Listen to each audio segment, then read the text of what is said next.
João, o discípulo amado, e agora a visão do fim, o Apocalipse, a visão de Jesus Cristo. Sim, João, o jovem discípulo amado, agora já com muita idade, contemplou toda a decadência, a perversidão do mundo entrando para dentro da igreja, movimentos heréticos. Além disso, também havia uma grande perseguição do mundo. Tanto que agora ele, aos 90 anos de idade, estava preso numa ilha, a ilha de Patmos, pedregosa, sem habitantes, apenas presos. E ali ele enfrentava o cáustico sol e a solidão, pois todos os outros discípulos haviam morrido e a promessa de Jesus do descanso em Cristo não havia se cumprido. Ali estava sendo provado, as ondas do mar reclamavam sobre as rochas a promessa de Deus. O sol causticante e todo o isolamento o faziam refletir sobre sua missão e sobre a promessa de Jesus. Bem, nesse contexto, nesse panorama, ele consegue ter a visão das visões. Ele vê então Jesus Cristo, a revelação de Jesus Cristo aos santos dos últimos dias. O livro do Apocalipse, revelação de Jesus Cristo. E agora, o contexto do estudo de hoje. Antes, porém, vamos orar. Senhor Deus, ao tomarmos a Tua palavra, especialmente a profecia dos últimos dias da história desse mundo, peço que nos conduzas conforme o Espírito Santo para que nós possamos apreender a Tua palavra e apreender no nosso coração todo o sentido que nos traduz a Tua palavra. Peço que abençoe os que estão participando desse programa e encha-nos do Teu Santo Espírito com ricas bênçãos, em nome de Jesus. Amém. Amigos, não precisamos ter medo se o Apocalipse é o cumprimento da promessa de Jesus. Na verdade, a visão que João teve sobre o Apocalipse conta a história da Igreja de Jesus desde que ele foi crucificado até a sua volta e mais, até a restauração da ordem nesse caos desse mundo, onde todas as coisas vão ser desfeitas e eis que farei novas todas as coisas, disse Jesus. Ali então o Apocalipse, o fim do mal, dá oportunidade agora ao reino de Jesus e todos nós encontramos no final desse tema o descanso em Cristo. Durante 3 meses estudamos a lição que reflete o descanso em Cristo, mas agora nós temos uma missão especial. Realmente a promessa feita a Adão, esmagarei a cabeça da serpente, Gênesis 3,16. Depois a Moisés, a terra prometida a Moisés, Canaã, ele ficou à porta da Canaã. E veio então Josué, você vai assumir a promessa. E também a promessa de um descanso não teve sossego. Ali os povos vizinhos não trouxeram uma verdadeira paz.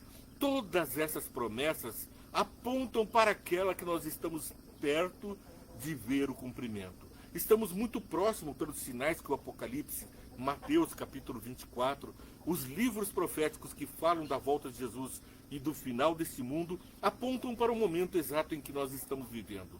Tudo nos diz que a salvação, a redenção está às portas. Veja como tudo isso acontece a partir do livro Atos dos Apóstolos, capítulo 1, versos 10 e 11.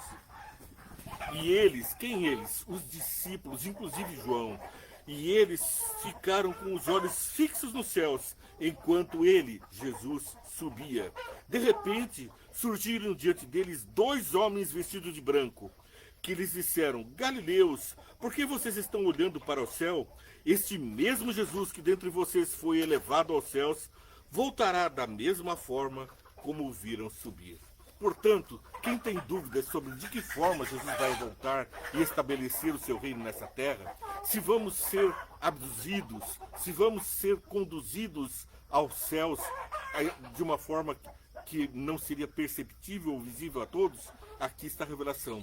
Da mesma forma como viram subir, ele virá nas nuvens, ele virá e restabelecerá o seu reino aqui na terra. Depois disso, nós vemos que Apocalipse, capítulo 1, versos 9 a 19, falam desse contexto. Apocalipse, capítulo 1, 9. Eu, João, irmão e companheiro de vocês no sofrimento, no reino e na perseverança em Jesus, estava na ilha de Patmos por causa da palavra de Deus e do testemunho de Jesus. No dia do Senhor, o sábado, achei-me no espírito e ouvi para trás de mim uma voz forte como de trombeta, que dizia: escreva num livro, num rolo, o que você vê e envie às 7 igrejas. Quais são as 7 igrejas?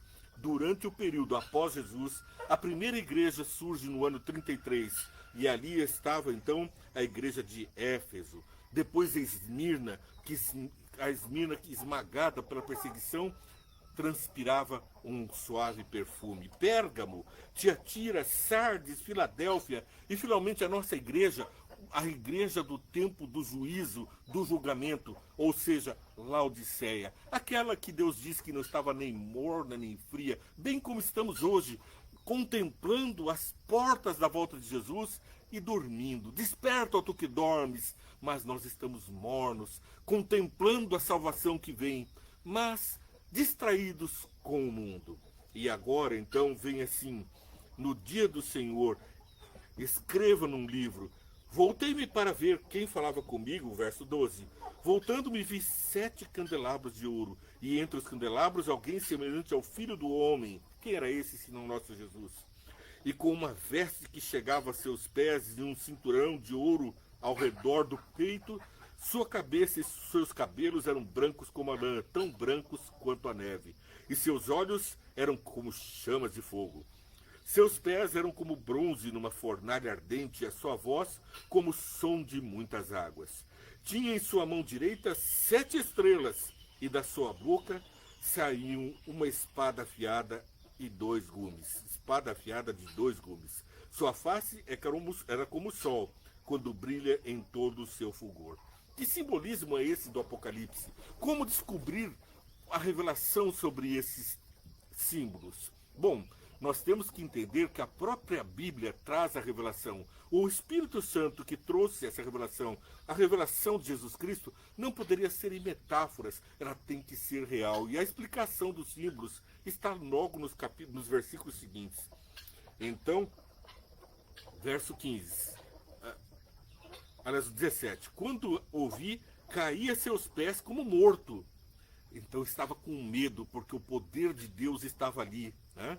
Outros profetas disseram: ai de mim, porque vi a glória de Deus, sou um pecador, vou morrer. Mas aqui então vem a mensagem de alerta: não tenha medo, eu sou o primeiro e o último, sou aquele que vive. Estive morto, mas agora estou vivo. Quem é? Jesus, para todo sempre, e tenho as chaves da morte e do Hades. Portanto, não é o Papa que apresenta e ostenta nos seus símbolos ter a chave do inferno e dos céus.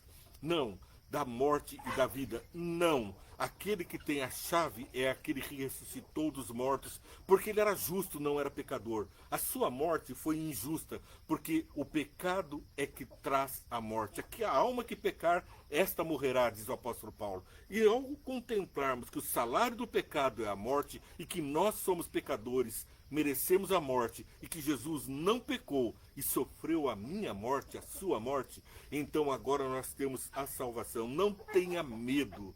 Eu sou o alfa e o ômega, o princípio e o fim. É Jesus se apresentando como a vitória no final, aquele que põe os pés sobre o mar e a terra. Escreve, pois, estas coisas que você viu, tanto as presentes como as que acontecerão. Este é o mistério das 7 estrelas que você viu em minha mão direita, dos 7 candelabros. Este é o mistério. Então qual é o mistério? Jesus vai explicar. As 7 estrelas são os anjos das 7 igrejas. E os 7 candelabros são as 7 igrejas. E aqui começa a explicação dos símbolos do Apocalipse. Um verso explica o outro. Um símbolo encontra o seu paradigma, a sua realidade, logo em seguida. Então Jesus diz que os 7 candelabros são estrelas de cada uma das igrejas, a mensagem de cada uma das igrejas. Porque o anjo quer dizer o mensageiro, aquela verdade a ser apresentada. E a nossa está lá em Apocalipse capítulo 12. E vamos ver então que nós temos uma missão. A igreja de Laodiceia, ela tem uma mensagem especial. E no capítulo 14 de Apocalipse, verso 6. Então vi outro anjo que voava pelos céus e tinha na mão o evangelho eterno para proclamar aos que habitam na terra e a toda nação, tribo, língua e povo. Ele disse em alta voz: temam a Deus e deem-lhe glória, pois chegou a hora do seu juízo. Portanto, meus amigos, qual é a mensagem do anjo de Laodiceia? A minha mensagem para você e para o mundo, a sua mensagem para o mundo, para você curtir, compartilhar, seguir a programação e apresentar essa palavra, essa verdade a todo mundo. Olha que maravilha aqui a palavra de Deus. Ele disse em alta voz: temam a Deus e glorifiquem-no, pois chegou a hora do seu juízo.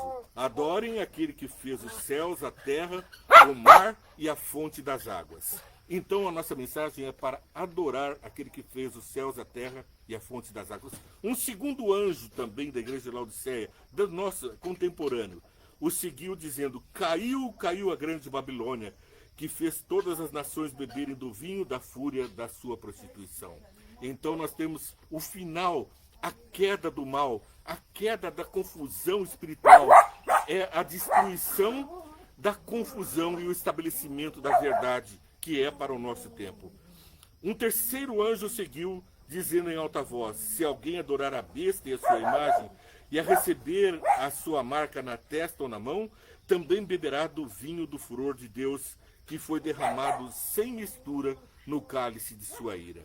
Portanto, não devemos nos contaminar com as heresias que estão sendo pregadas nesse mundo. A palavra de Deus não pode ser substituída por palavras de homens. Os homens que pregam diferentemente do que o comando de Deus traz na Bíblia são mensagens da besta, e a sua marca são aqueles que seguem contrariando a palavra de Jesus no Apocalipse.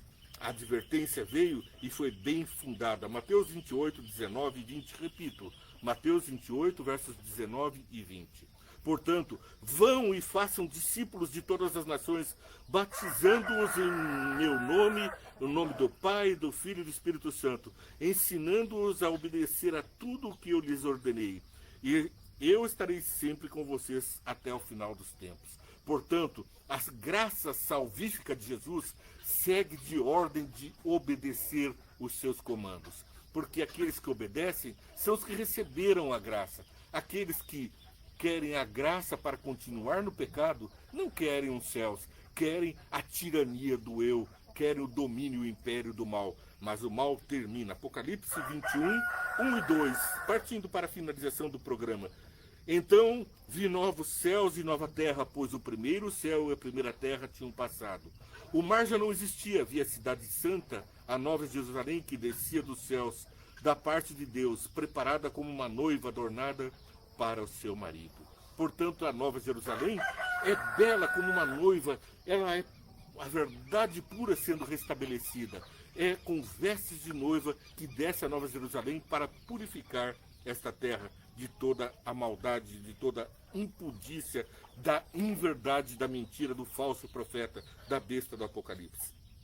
Apocalipse 22, versos 20 e 21. Aquele que dá testemunho dessas coisas, eu, você. Sim, venho em breve. Amém. Vem, Senhor Jesus, disse João. Ele estava com saudades de Jesus. Ele estava separado de Jesus há quase 60 anos, preso na ilha de Patmos, longe dos amigos, contemplando Satanás entrando para as fileiras da igreja.